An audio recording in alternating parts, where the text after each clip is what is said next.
That was rather a robust exchange this morning. Thank God I'm an independent and free from all of those constraints.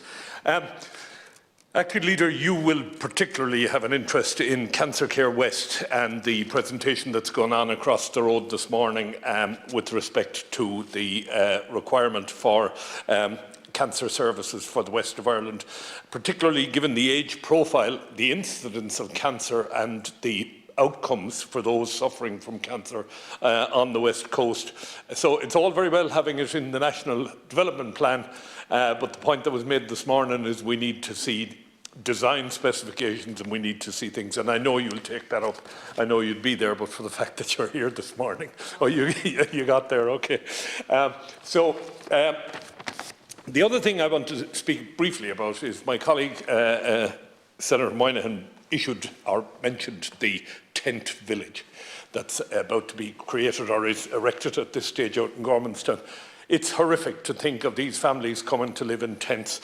I made the point the other day, tents are fine in the summer if you get a good summer, but if you get a bad summer, tents are terrible places to be.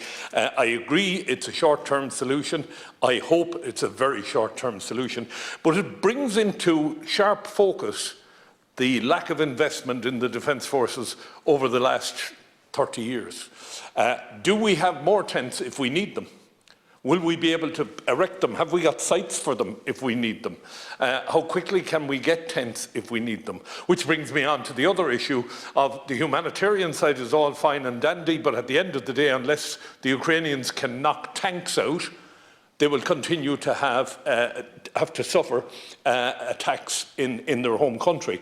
We have 84s and Gustav 84 equipment in the Curragh, and I again today ask you to raise it with your party that they would send these weapons.